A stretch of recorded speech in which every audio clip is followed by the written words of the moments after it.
my reaction is that free speech not only lives, it rocks. Oprah this way!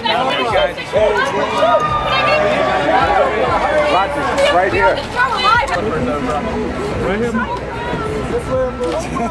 I got it. Joe Biden and Kamala Harris will be the next president and vice president of the United States. Feel that everybody who's concerned about me now going, because I'm doing the Ellen DeGeneres show. I couldn't have gotten through this. This has been a very difficult and stressful time. Oprah, Oprah, Oprah. We love you, Oprah. We love you, Oprah.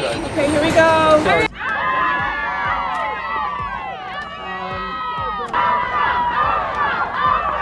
Oprah is indirectly responsible for medical grifters, alternative medicine quacks, moral panics, a lot of folks getting sent to heinous, awful wilderness torment camps, and so much more. Oprah used to do her big stadium tours. These had tickets from like couple $100 to almost $1,000, and she expected people to work for her for free because they were getting exposure and experience. I found an open letter from a performer online who goes by the name Revolva, and just reading it disgusted me. So a producer from Harpo Studios got in touch with the performer, being like, hey, could you perform at the Life You Want San Jose tour stop? And in that phone call, there was a heck of a lesson in store.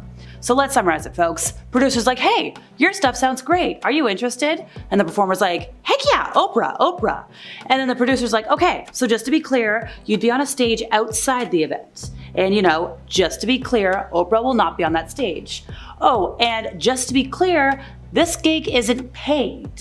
Fortunately for the performer, their heartbreak was soon short-circuited by the brain reboot they had when they realized that the tour, with its tickets starting out at $99, middling out at $600, and rocketing to $1,000. And this thing that features trailblazers who never have to dig through every compartment in their car for enough change to take transit, would be rigging up local performers, asking them to do their job for no pay. So in one day, this arena tour, which I think every stop had like a capacity in the thousands, like up to like 20,000, is raking in more money than a lot of folks will make in a year, or maybe even 10 years, maybe even their entire lives for some poor folks. And yet, the side stage featuring local acts was paying in that old tap dancing phantom promise of exposure. Now, the producer did try to sweeten the deal. They're like, hey, you could get a ticket to the event. And they were saying like, oh, like people were calling us asking to perform. Back in March of 2010, Monique won the Best Supporting Actress Academy Award for her performance in Precious. And since then, she's opened up about what she says is her being blackballed in the entertainment industry for nearly a decade at the hands of media moguls such as Oprah. Now, Oprah is the same talk show host who had an interview with one of Monique's family members just days after her big career accomplishment. Now, who did she sit down with? She sat down with the comedian's older brother, Gerald, who harmed Monique growing up. It was reportedly the first time he had admitted to his crimes, and he confessed to being a victim of the same actions by others. Now, I think Oprah still needs to answer for this, because interviewing Monique's brother after her historic Oscar win, it didn't make sense, and it really looked bad for Oprah. And somebody on Twitter shared the same opinion as me, with a additional person adding that Oprah definitely seems like she has a mean, cool side. I wonder why she was so mean to Monique. And really, Monique said it best. Oprah crossed her on many different levels.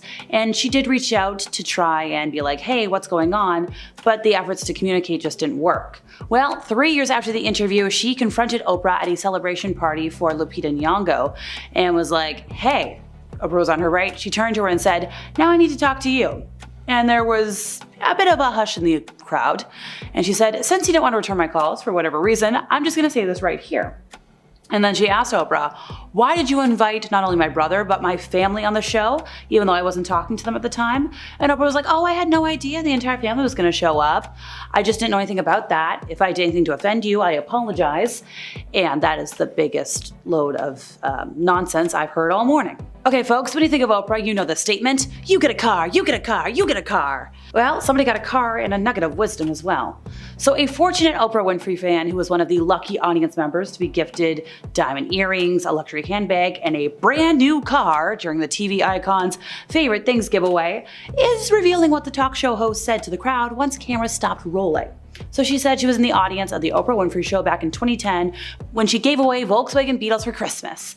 This is Candy Davis, by the way, from Chicago, and this was a tell-all on TikTok. She said it was a crazy, crazy day, and she mentioned that Oprah, who once again famously gave away all these things, I think she started giving cars away back in like 2004, she got extremely candid with showgoers after awarding them the shiny new vehicles. And Oprah allegedly paid the taxes for each recipient of the cars gifted, by the way, on this show date. So Oprah kicked off her gold high heels, sat down on the edge of the stage, and talked to everybody. And she said, "I know you don't feel like you deserve any of this stuff, and you don't. But you are worthy of it, and I want you to remember that." Now, Davis went on to say, like, oh, this was like a really beautiful moment. But a lot of folks on social media are like, no, I don't think these were words of encouragement. I think this was a very thinly veiled diss. The "none of you deserve it, but you're worthy" kind of sounds like a backhanded compliment. And that's what somebody online said, and I agree. In 2018, Reese Witherspoon revealed that she chewed gum in front of Oprah on the set of A Wrinkle in Time, and that sent Oprah into a rage. Turns out Oprah has very specific rules about chewing gum and also around playing music in the hair and makeup trailer. So it was Reese's first day on set. She played music, and then 3 days later, Oprah's assistant spoke to her saying, now Reese defended herself, being like, I wasn't aware of the rules, literally saying, nobody gave me the Oprah rules. And Oprah later confirmed during an interview with Stephen Colbert that she can't stand to be around people that chew gum. So I guess if you ever work for Oprah, leave the gum at home, folks. Disney rules. Toni Braxton has taken aim at Oprah in a TV expose, alleging that the TV titan was mean to her during a 1998 interview about the singer's financial problems. So the star insists that the TV chat severely damaged her reputation after the host made some choice remarks about her overspending, which led Toni Braxton to declare bankruptcy. So this was a taped interview with VH1 for a Behind the Music special, and Toni said, like, she was so freaking mean to me, I was in shock. She said, I heard you have Gucci flatware. I'm Oprah Winfrey and I don't have Gucci flatware. And she was like, well, you didn't have Gucci flatware because you didn't want to buy it. It's not because you can't afford it. And Toni was like, yeah, she made me feel this big. Thanks to Oprah's weakness for theories that veer towards the decidedly out there, her legacy has been kinda wild. So sure, on one hand, she did endorse a lot of credible things in her heyday. Barack Obama, the East of Eden book, which became a bestseller after being featured on her show, which was like 51 years after it was published. But on the other hand, we have Oprah to blame for the rise of Jenny McCarthy's opinions. You know, the opinion that vaccinations cause autism. She said that on the Oprah Winfrey Show in 2007 to disastrous effect. McCarthy has since been repeatedly cited as a factor in the return of diseases such as whooping cough in the US. And Dr. Oz. He first appeared on the Oprah Winfrey Show in 2004 and quickly became part of her expert troupe.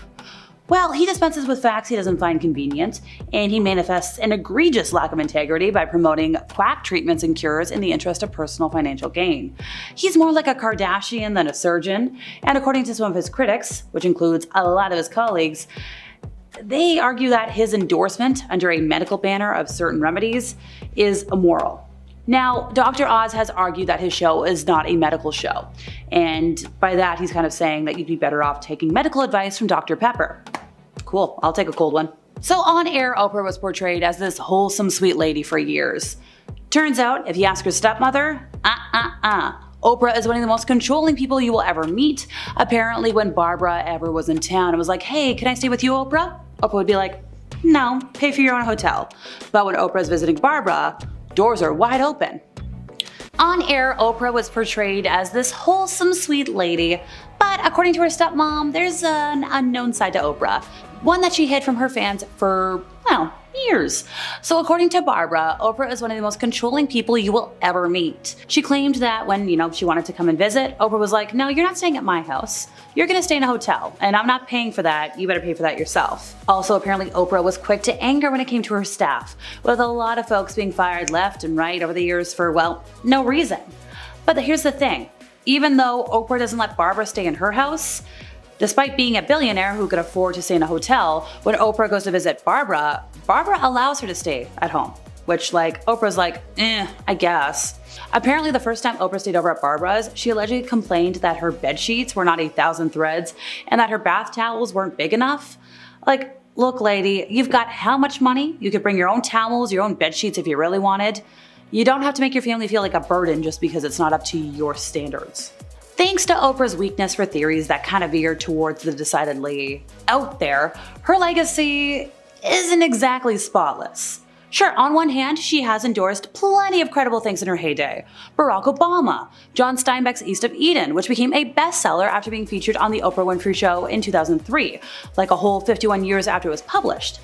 But on the other hand, we have Oprah to blame, and I mean blame, for the rise of former actor Jenny McCarthy, who first said her opinion that vaccinations cause autism on The Oprah Winfrey Show in 2007 to disastrous effect. McCarthy has since been repeatedly cited as a factor in the return of diseases such as whooping cough in the US. Another one, Dr. Oz, the famed Turkish-American heart surgeon, first appeared on The Oprah Winfrey Show in 2004 and quickly became, along with Phil McGraw and Rachel Ray, part of Oprah's team of experts who regularly appear on the show. Now, Oz dispenses with facts he doesn't find convenient and manifests an egregious lack of integrity by promoting quack treatments and cures in the interest of personal financial gain.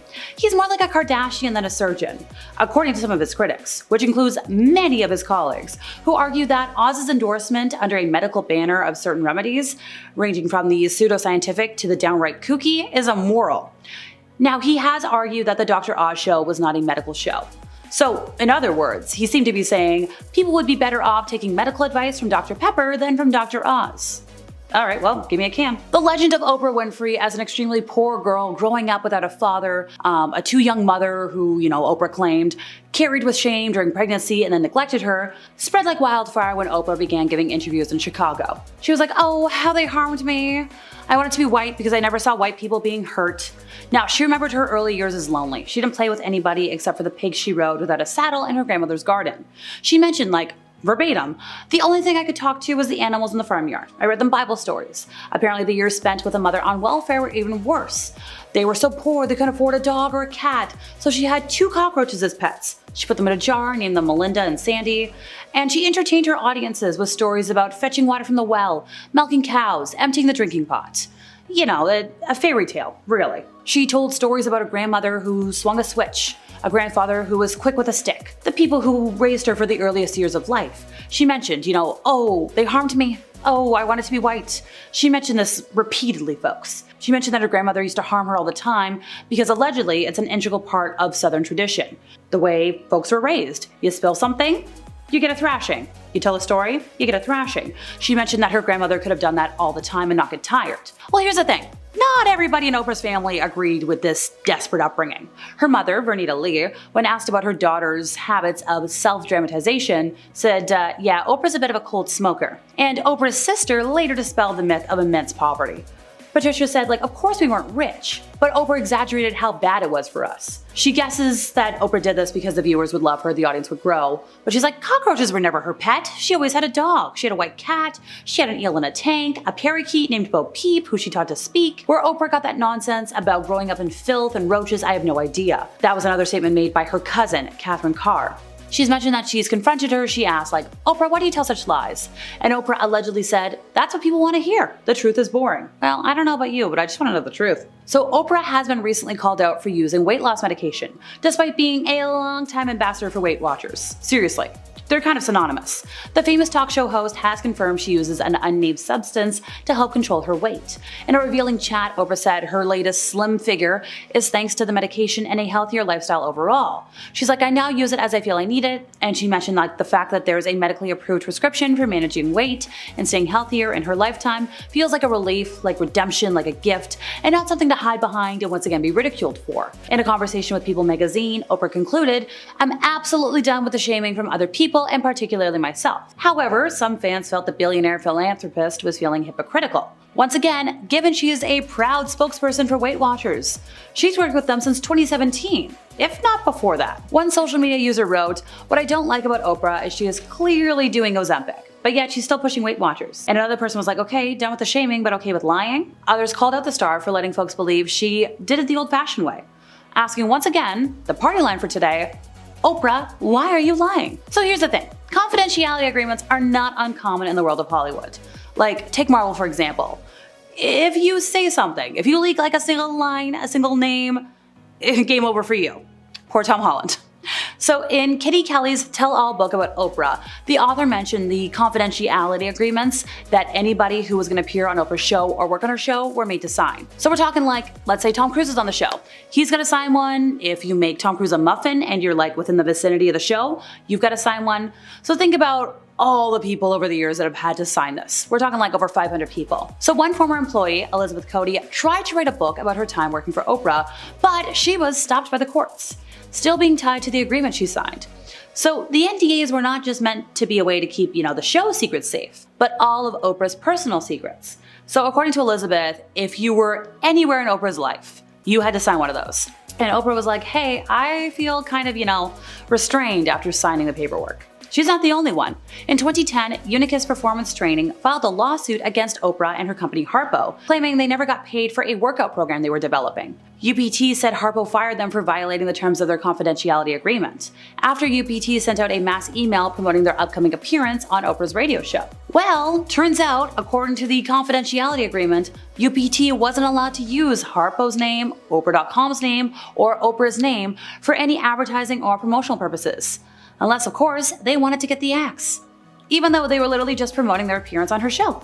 In August of 2023, a series of wildfires devastated the Hawaiian island of Maui. Good old Oprah Winfrey teamed up with fellow Hollywood heavyweight Dwayne "The Rock" Johnson to launch the People's Fund of Maui for residents with an initial donation of $10 million. The fiery disaster caused about 100 lives to be lost and $5.5 billion worth of damage. Around 12,000 people were displaced. Now, Oprah, who owns property on 1,000 acres of land in Maui, and The Rock, whose family lineage comes from the neighboring South Pacific Samoan Islands, have faced a lot of criticism over the last year. So their initial statement was they'd been meeting with community leaders for a couple of weeks, they were trying to figure out what to do, and they mentioned this in August of 2023. The Rock added, in this time of need, you want to take care of the greatest need of the people, and that's giving them money. It's going to take a little time to rebuild, it'll get a little worse before it gets a bit better, but we're here doing what we can do. So, Oprah's recent appearance at the Democratic National Convention on August 21st kind of reignited questions about how the money allotted for the Hawaiian people was being dispersed. There was an account on Twitter that went viral on August 28th,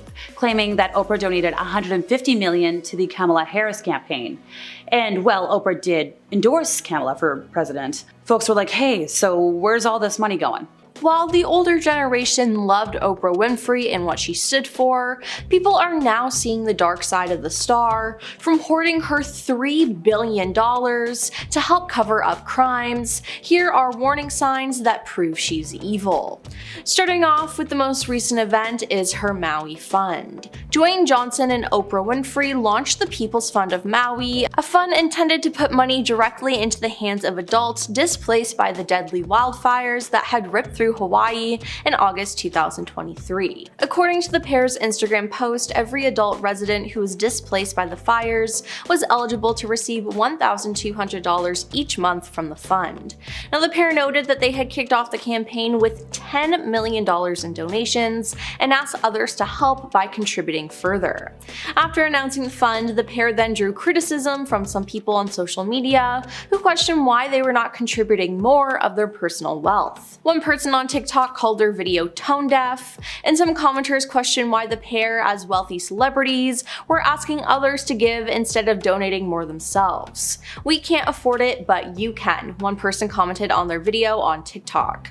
Others questioned why the appeal for donations was being directed at the general public rather than their fellow stars with more financial means. "This is disgusting, ask other celebrities, not people who are living paycheck to paycheck," another person said. Now, how did Oprah respond to this? Well, she made it worse. In an interview on CBS Mornings, Oprah said that she felt she had been terrorized and vilified online. Then there were the many times that she exploited her guests. Now, one of the most prolific examples of this is when a young Mary-Kate and Ashley Olsen were on the show. At the time the interview took place, Mary-Kate had been hounded by the press about her weight, with intense media speculation that the star was suffering from an eating disorder. Oprah, knowing this was a touchy subject, brought it up anyways. In the interview, she says, "I know there's been a rumor that has recently surfaced that's really upset you." Now, Mary-Kate and Ashley were both clearly taken aback by the question, and a tense moment of silence followed by Oprah saying, "You know, the one about eating." Mary-Kate was so thrown by the line of questioning, she looked almost on the verge of tears, and Ashley jumped in to rescue her. "Yeah, you know, people are gonna write what they're gonna write," she says. Now, after some awkward back and forth, Oprah asked the Olsen twins what dress size they are, and they reacted uncomfortable by saying, "I don't know," and it was obvious that the questions about their body was uncomfortable. But Oprah still pushed. When they said they weren't sure, Oprah hit back sarcastically saying, "Oh, you're not sure? That's so interesting."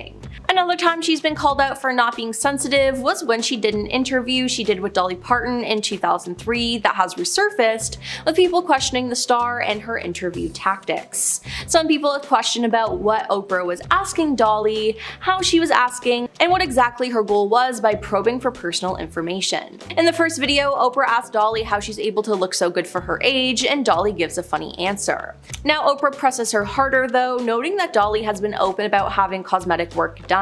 It seems like Oprah was trying to have a gotcha moment to throw Dolly off and make her uncomfortable, but Dolly just rolls with the punches and admits to it. Dolly even says she'll probably continue going under the knife, and some people are pointing out that Oprah looks disappointed that Dolly flipped it in her favor.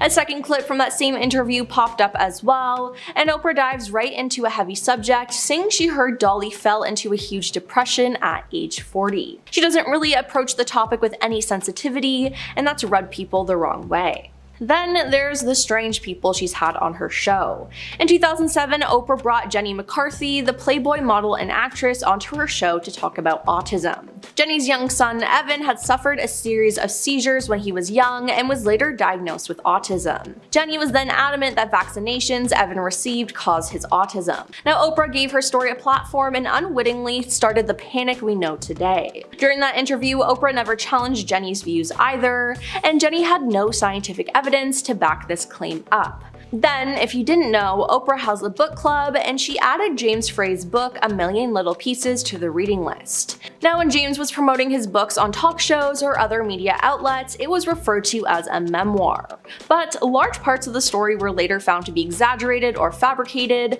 sparking a media controversy. Now, this was discovered after an investigation was conducted by the Smoking Gun. They determined that James had actually fictionalized some of his story, and controversy arose after Oprah initially defended the book, but she later confronted James on her show. I mean, at least she did her research about the book, but her helping spread misinformation is truly dangerous, and she hasn't taken a lot of accountability. And of course, we have to mention her scandal in South Africa. When the Oprah Winfrey Leadership Academy for Girls opened in Johannesburg in 2007, Nelson Mandela, Tina Turner, Sidney Poitier, Spike Lee, and Oprah herself attended the ribbon-cutting ceremony celebrating the landmark boarding school founded with $40 million of Oprah's money. But less than a year later, 6 of the 152 students who had been personally selected by Oprah to attend the institution came forward to accuse dorm matron Virginia Tiny McGabo of mistreating them. She was then arrested in November 2007 and released on bail, and she faced 14 different charges. "It has shaken me to my core," Oprah said of returning to South Africa with a team of private detectives to investigate the allegations and to personally speak with the girls. "This has been one of the most devastating, if not the most devastating, experiences of my life." Now, it seems like she and the organization did not look into who they were hiring and how the operation was running. Now, this all could have been avoided. Now, following the first trial, Oprah was sued by the headmistress of the school for defamation. She alleged that Oprah defamed her by implying she was covering up the mistreatment going on at the school. However, the case was later settled outside of court before the arranged trial, according to CNN. Now, that's not all that happened here though, as speculation of numerous missing girls from the academy spread like wildfire across social media. However, the validity of these statements has not been confirmed or denied. Oprah Winfrey paid a fortune to Apple TV Plus chiefs to buy back the rights to a documentary about her life. Apple announced with great fanfare in 2021 that Oscar-winning filmmaker Kevin McDonald would be directing the documentary about the talk show host turned media mogul. However, sources say that McDonald, who teamed up with Winfrey's longtime producer Lisa Esprimer on the project, had clashed with the billionaire after he finished the film, and it's been on hold ever since. Kevin made the film, but Oprah didn't like it and he refused to change it, and Oprah has paid back her fee to Apple, at least according to a well-placed Hollywood source. While industry sources speculate Oprah would have to pay millions to get the rights to the documentary back, a source in the know denies that it was 7 figures. But here's the thing.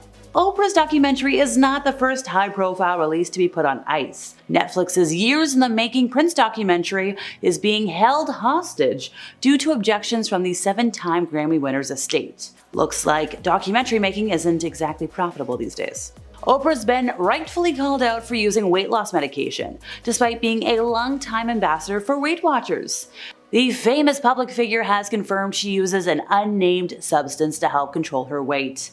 This was in a revealing chat, and she said her new slim figure is thanks to the medication and a healthier lifestyle overall. She says, "I now use it as I feel I need it, as a tool to manage not yo-yoing." She added that the fact that there's a medically approved prescription for managing weight and staying healthier in my lifetime feels like a relief, like redemption, like a gift, not something to hide behind and once again be ridiculed for. In a conversation with People magazine, she concluded that she's absolutely done with the shaming from other people and particularly herself. But here's the thing, a lot of folks and a lot of fans feel like the billionaire philanthropist is being hypocritical. Once again, given she is a proud spokesperson for Weight Watchers. She's worked at that company since 2017. One social media user wrote, "What I don't like about Oprah is she is clearly off doing Ozempic, but yet she's still pushing Weight Watchers." Another was like, "Done with shaming but okay with lying." And a lot of folks called her out, and rightfully so, for letting them believe she did it the old-fashioned way. And they're like, "Why'd you lie?" Well, I can tell you why. The legend of Oprah Winfrey as an extremely poor girl growing up without a father to a too-young mother who, as Oprah claimed, carried with shame during pregnancy and then neglected her, spread when Oprah began giving interviews in Chicago. She said, "Oh, how they harmed me. I wanted to be white because I never saw white people being hurt." That's what she said, folks. She remembered her early years as being lonely. She didn't play with anybody except for, I think, the pigs she rode without a saddle in her grandmother's garden. She said, "The only thing I could talk to was the animals in the farmyard. I read them Bible stories. And apparently the years spent with a mother on welfare were even worse. We were so poor we couldn't afford a dog or a cat, so I had 2 cockroaches as pets. I put them in a jar and named them Melinda and Sandy." She entertained her audiences with stories about fetching water from the well, milking cows, emptying the drinking pot, all pretty much a fairy tale. She told her stories about her grandmother who swung a switch, her grandfather who was mean with a stick, the people who raised her for the earliest years of her life. She said, "Oh, how they harmed me." And she mentioned like her grandmother would harm her all the time. It's an integral part of Southern tradition, the way folks raise people. You spill something, game over. You tell a story, game over. She said, "Oh, it could happen all day. Nobody would ever get tired." But here's the thing. Not everybody in Oprah's family agrees with this desperate upbringing. Her mother, Vernita Lee, when asked about her daughter's habits of self-dramatization, said, "Oprah's a bit of a cold smoker." Now, if you're confused there, don't worry. Oprah's sister later dispelled the myth of immense poverty. She said, well, of course we weren't rich, but Patricia said that Oprah exaggerated how bad it was for them. She guesses the viewers would love her, the audience would grow if she told these stories. Cockroaches were never her pet. She always had a dog. She had a white cat. She had an eel in a tank. She had a parakeet named Bo Peep that was, learning to speak. Where Oprah got that nonsense about growing up in filth and roaches, I have no idea, according to cousin Catherine Carr Esters. She said, "I've confronted her and asked, why do you tell such lies?" And Oprah said, "That's what people want to hear. The truth is boring." So on air, Oprah's portrayed as this wholesome, sweet lady, this big philanthropist. But according to her stepmother, there is an unknown side to Oprah. This was a side hidden from fans for years. According to Barbara, Oprah is one of the most controlling people you will ever meet. According to Barbara, Oprah would not allow the family to stay at her house when they tried to visit, forcing them instead to stay in hotels, paying out of pocket. Barbara also said that Oprah was quick to anger when it came to her staff, with quite a few people being fired left and right over the years. But that's not all. Despite being a billionaire, Barbara, by the way, allows Oprah to stay at her home for visits, and Oprah's not a fan. So confidentiality agreements are not uncommon in the world of Hollywood.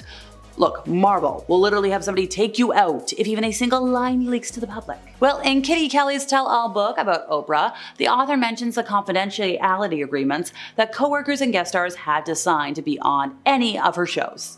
So this was like everybody. We're talking like Tom Cruise to the person who made Tom's Muffin. Over 500 staff members over time were forced to sign this document, if not more. One former employee, Elizabeth Cody, tried to write a book about her time working for Oprah. But then again, that NDA, because, well, you signed that agreement, game over. The NDAs were not meant to be a way to keep just show secrets safe, but any and all of Oprah's secrets as well. According to Elizabeth, the documents were signed by almost everybody in Oprah's life. So Elizabeth felt she was kind of being muzzled afterwards. And if you think this didn't extend to the guests, don't worry. In 2010, Unicus Performance Training filed a lawsuit against Oprah and her company Harpo, claiming they never got paid for a workout program they were developing, because Harpo fired them for violating the terms of their confidentiality agreement. How so? Well, UPT sent out a mass email promoting their upcoming appearance on Oprah's radio show, and according to the NDA, they weren't allowed to use Harpo's name, Oprah.com's name, or Oprah's name for advertising or promotional use. But like, they were just promoting their appearance on her show. They weren't saying anything like, hush hush. So Oprah has owned over 21 dogs throughout her lifetime, if we're not even counting the ones she allegedly had in her upbringing. But here's the thing, being a dog mom hasn't come without its challenges. At one point, two of the mogul's dogs were at odds for over a decade, leaving her frustrated as she tried to maintain peace in the house. She even created barriers to keep them from being in the same room. Thankfully, her relief came when she met Cesar Millan, the renowned dog whisperer, who transformed the household dynamic. He explained that her house was like maximum security because she had to separate the Cocker Spaniel, Sophie, and the Golden Retriever, Luke. Apparently, this was going on for like 11 years. How did this happen? Well, Oprah's bond with Sophie was particularly deep. In 2011, she shared that one of her greatest teachers was Sophie. Sophie lived for 13 years and came to work with Oprah every day. She was there for every show, she was backstage at the Oscars and the Emmys. She even waited in the car if Oprah went to an appointment. She was so attached to Oprah that if Oprah even left her in a hotel room for 5 minutes, Sophie would start howling. She had separation anxiety, and it was really bad. There were so many times that Oprah thought she was going to get kicked out of hotels. Oprah has long been claimed to be a great charitable woman, and recently she's been, an outspoken advocate for the island of Maui. But here's the thing, when everything happened last year, she started a fund. She didn't really donate a lot of money.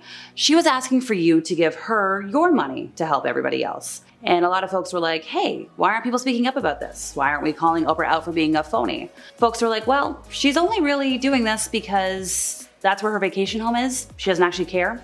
Oprah's life will live forever on the silver screen, featuring the good, the bad, and the stuff she might have wanted to keep secret. From surprise family members to hiding behind NDAs and hidden pregnancies, there's a lot to learn. Talk show queen Oprah revealed a bombshell family secret to her viewers in 2011, telling them that she had recently learned she had a half-sister whom her mother had hidden from her for decades. With the way the media works, Oprah said there was no way the story wouldn't eventually get out, so she and her family made the decision to do it on the show because she wanted her viewers to hear it from her first. She said, imagine my shock just a couple of months ago, the end of October, when I found out I have another sister living just 90 minutes away. So just before Thanksgiving 2010, well, American Thanksgiving, Oprah received some news about her family that she says shook her to her core. So Oprah Winfrey's half-sister Patricia, a single mother of two, had been given up for adoption in Milwaukee by Winfrey's mother, Vernita, back in 1963. Now, Oprah was super young at the time of Patricia's adoption.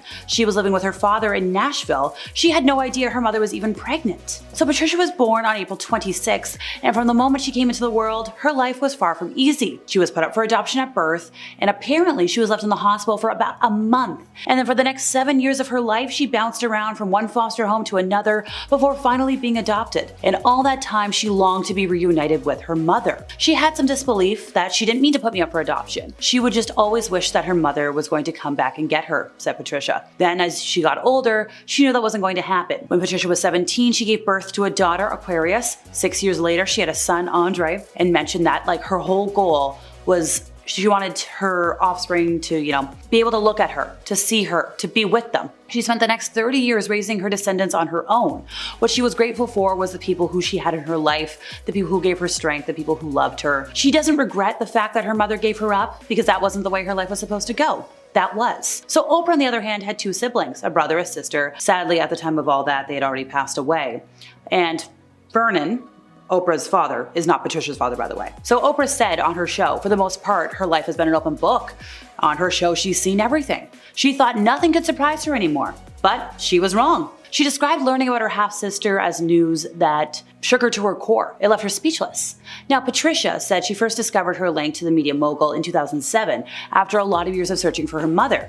And after her mother refused to meet with her, Patricia, who was on the phone with her son Andre, happened to overhear a local news report about Oprah's mom, who was giving new details about her other offspring. Her mother said that 2 of them had passed away, and Patricia knew from her records that she had 2 siblings who had passed away, and she heard that one was named Patricia, one was named Jeffrey. And this Patricia was like, oh my gosh, the hairs on the back of my neck stood up because I knew that one of my siblings and I shared the same name. And she said, no, that can't be. But it was. DNA tests proved that Patricia was an 85% match to Oprah's niece, who was the daughter of the first Winfrey sister named Patricia, who passed away in 2003. We're going to refer to her as Pat for clarification. Despite feeling rejected by her mother, Patricia decided to keep her findings a secret because she didn't want a media frenzy. She remembers just, worrying about Oprah. She was praying to God that nothing got out because she didn't want to hurt her. Now, Oprah's longtime best friend, editor of O magazine, Gayle King, told news outlets that Oprah was stunned. Particularly that the sister she never knew showed so much loyalty. Gayle said, here's a woman who legitimately had a story to sell and didn't. She was just trying to find her mother. Oprah, of course, just turned out to be a bonus. So on Thanksgiving Day, Oprah and her partner Stedman drove to Milwaukee to meet Patricia and Patricia's family for the first time. And since meeting her half-sister and her new niece and nephew, Oprah said she had come to admire their character. And she said what was so remarkable to her about this, and what made her cry, was just because since she had been a person in the public eye, there had only been a few times that she had been anywhere and not been sold out. There were very few times in her life where she could bring somebody in new and not have that person in some way betray you or use you or take advantage of you. Look, Patricia had tried and tried again to get responses from anybody in that family, and she never once thought to go to the press. She never once thought to sell the story. And when Oprah heard that about her, she said regardless if it's true or not true, she had to meet Patricia because she wanted to meet somebody who had that kind of character. So she thanked her. So a few weeks after the whole DNA test got done, Patricia finally did meet her birth mother, Vernita, for the first time. And she said she just kept looking at her going, I don't know if I look like you or not. She just kept trying to find herself in her.